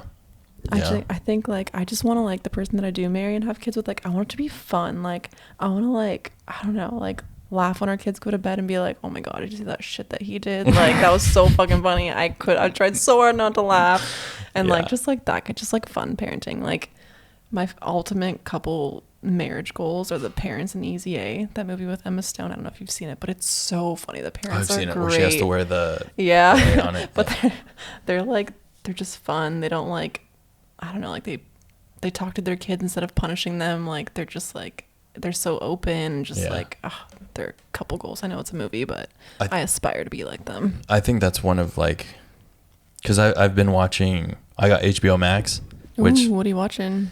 Fresh Prince. So I watched Not what I was expecting. Curb Your Enthusiasm. I finished. I love that show because I'm kind of like Larry David, where I'm just kind of very like, these are the set rules. Like, what are you doing? You know, if someone says, okay, hold on, I'm gonna get off track again. Yeah. I think this episode is gonna be called like marriage, and relationships. Yeah, relationships and tangents or something like that. Ooh, that's like pretty good. But like, if someone, okay, let's say I text you and I say, yo, what are you doing? And you say, I'm working. And then I go, okay, I'll talk to you later then. And then you go, cool. Do you expect me to text you back? No. No, because the conversation is over. Yeah. That's the rule. Okay, it's like the unspoken rules. Like, is that where you're going with this? Yeah. Okay. So I had someone tell me like, "Well, you didn't text me back." I'm like, "What? They're just needy. What do you want me to say?" Yeah, I'm not. If someone says "Happy birthday," or just like it. That's why I love the liking aspect of texting now, because it's like a way to end the conversation without ending the conversation. I don't even do that. I know, but I mean, you can do it now if someone needs that. Yeah, if someone needs that, but don't need that. You know. That's why I love Curb Your Enthusiasm, because he's very like, no, like there's this one episode, and a lot of people are going to tune out right now, but there's this one episode where this lady goes, Larry, do you want a tour of the house, our new house? And he goes, no, I get it. It's she's like, it's a house. Yeah, and she's just like offended. What? And then he changes his mind. He goes, okay, I'll do the tour. And she goes, no, get the fuck out of here. It's a house. I get it. I'll see it later. You know? No, for sure. Anyway. I started watching Fresh Prince again. I absolutely love that show. But like Uncle Phil and like Aunt Viv, they're just, and I know it's a TV show and stuff, but when you see them, they're just. I think it's good to like have couples, even if they're like unrealistic or like fantasy. Yeah. I think it's cool to like want to be like them because they can still be good role models, you know? Like in This Is Us. Have you seen that show? Oh my God. Every episode I cry. Like there's something. Oh God. I'm just like, dude, I'm never gonna be as good as Jack. Oh fuck, Jack. And he's like ripped and just like. Oh, I love Jack. And then Mandy Moore. Ooh. Oh God, yes, I love that show. One is good. That's the only reason I've kept Hulu, because This Is Us. This is so good. But anyway, seeing Uncle Phil and Aunt Viv, and I'm just like, they have all this money, but they don't forget about. I just watched the one where their like radical friend came back, and they were like, yeah, we did the sit-ins, we did all this, and even going back to what we were talking about, the whole gaslighter thing, Uncle Phil goes, well, I did the sit-ins, and I was in Alabama, fighting dogs and getting sprayed by fire hoses. Now I'm a judge, and now I'm fighting the battles from within the which I'm like, yo, that's cool. Big move. Exactly. That's like big moves. And as parents, they're always just kind of like, they're still like flirty with each other. Yeah, I love that. That's a big thing. Me and Spencer always talk about, like, if we ever get married, we still want to date. Like, you got to remember, like, to still date, like, little date nights and stuff. Yeah, like, or like, I don't know, be like, just flirt, like, hey, you're cute. Or like, I don't know, we actually like notes on the mirrors and stuff. Just like, you got to do like little things to still like, I don't know, because it's like one thing I did learn from being married and like living together for a long time, like it gets so routine and like it's like roommate, so it's like you gotta try, like it is work, like you gotta try or it's gonna get like redundant and repetitive and routine. Like you do, like I think that's super important, like flirt and be fun, and like it's hard when you have kids, I'm sure, and like work, you're tired, but like even if it's like once a month or something, like take her in your car and go to dinner, like go somewhere cool after, come home, like I don't know, just like have fun, I think that's super important for Jim and Pam. Oh gosh, that's another there's one. So many. I think it's great to have all these like role models, even if they're like fictional. Like I think it's great. Yeah, but then it's kind of hard to like live up to that when I just think you should take pieces, like be like, you know what, we're not gonna be perfect, but like we should like aspire to at least like have fun and like I don't know, you could take like pieces like from Easy A. I really like that, like the way they treat their kids, never like you did this, like this is wrong, like you're bad, like you need punishment. It's always just like, you know what, that's not great, but like we still love you. Like I love that. Like I've talked to some parents now who are just kind of like, well, like the last episode, go ahead and listen, Coach Garduno, he told me before, and I don't know if we recorded this or not, but he was talking about how he speaks to his kids, and before he was always like, don't do that, and like, oh yeah, I know, he was saying like he says no, but that kind of tells them like that they can't do it, and I thought that was a really good like I didn't even think about that. If my kid ever messes up, I'm just gonna be like, hey, and I used to do this with the kids, like when I worked with kids, I would be like super stern and be like, hey, come here. And then come over and I'd be like, what were you doing? Play fighting? You were horse playing? Yes. Is that something we should be doing? No. Then why are we doing it? Yeah. If you're going to do it, you're going to get in trouble. Yeah. And then I would go with, like, when one kid would like hit someone for self-defense, I'd be like, I just caught you hitting that kid, and you're telling me the other kid hit you first, right? And they're like, yeah. And I'm like, so who did I catch though? Yeah. Me. I'm like, figure it out, dude. Yeah. Use your words. Talk. Like, don't just hit, because I'm going to hear something, but I'm not going to see anything. As soon as I look over, I'm going to see you punching that other kid. Mm-hmm. And who am I going to get in trouble? Whose parents am I going to call? Yeah. And they're like, mine. It's hard. Like, kids, it's hard. That's one thing about being a parent is, like, from the day that they're born, like, you mold them. Like, everything you say to them. And, like, even as, like, a child of parents of my own, like, I remember, like, the way, like, my mom was, like, a yeller. And, like, I love my mom, I love my dad. Like, we've got relationships and I love them both, but it's just, like, there are things, like, my dad was very quiet. Like, I feel like in most parent relationships, it's, like, your dad's a discipliner and, like, your mom's kind of, like, the go-to. Opposite for me. Like, my mom was, like, definitely the, like, yeller, discipliner, and my dad was, like, the one sneaking us candy.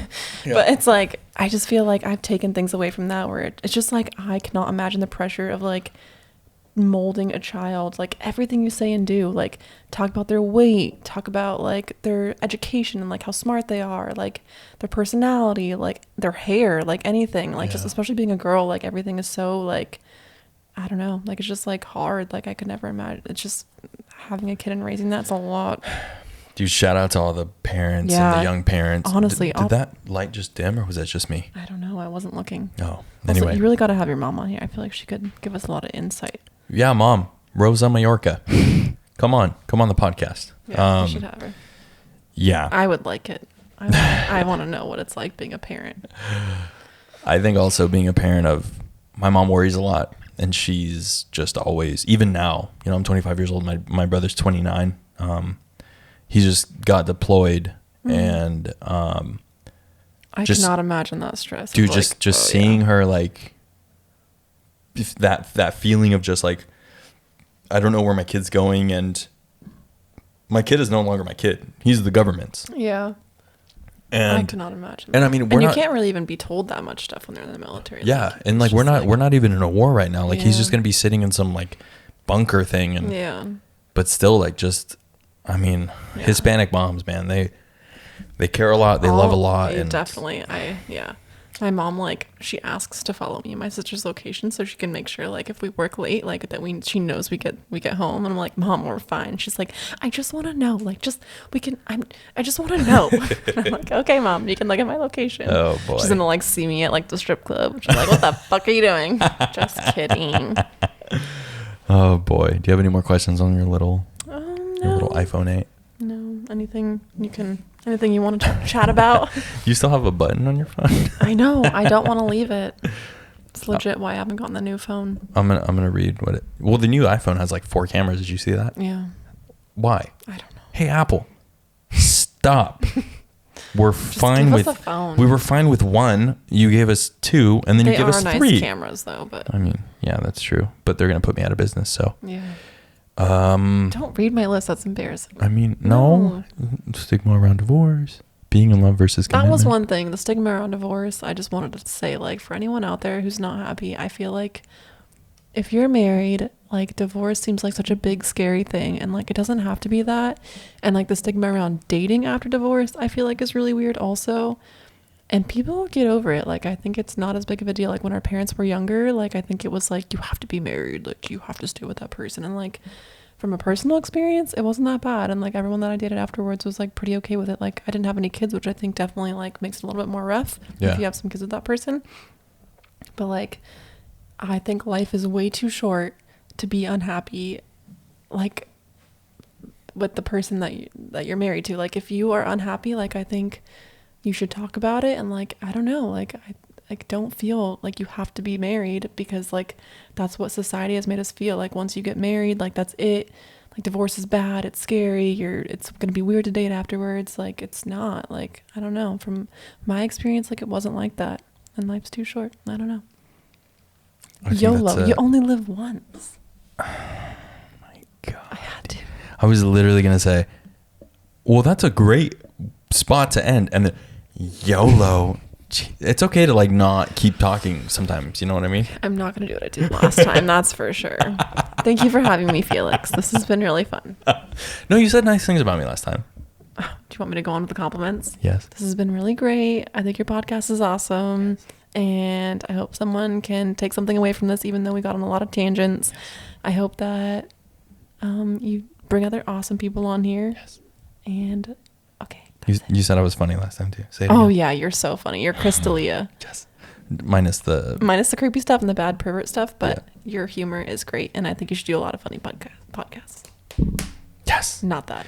Well, I think honestly, this was kind of rough at the beginning because we were kind of like... Just cut it out. I'm not going to. Thank you, everyone, for listening. Jessica, thank you so much for being on here. Thank you for being on here twice. I'm sorry the first time didn't work out, but this one was a little more polished, I think. Oh, I agree. Yeah, thank you for having me. This has been fun. Yes. Where can people find you? And on social media and stuff. Do you want people to follow you? I don't think so. Okay, don't follow. If you hate me, please don't follow me. If you think I'm decent, you can find me at Just Steph. Just.Steph, isn't it? Yeah, something like that. Yeah. Just searching Felix's friends on every social media. Follow me, as always, at Mayorca Media. Please leave a 5-star review. Leave an actual review. Let me know what you like, what you don't like. I'll start reading some. I think I only have 2 reviews so far. Yeah, I saw that today. I was going to leave one. I need to leave one. Throw some more reviews if it's funny, if it's dumb. I don't even care, dude. Just 5 stars and I'll read it. Yeah. I mean, do you have anything else to say? No, that's it. Thank you. That's it. Thank you for listening to This Life, a podcast by Mayorca Media. I'm your host, Felix Mayorca. Bye. The camera cut out right at the end. Oh, what does it say? Movie recording has been stopped. I got a piece so bad. Dude, that was good. Yeah, that wasn't bad. That was much better than last time. That was much better.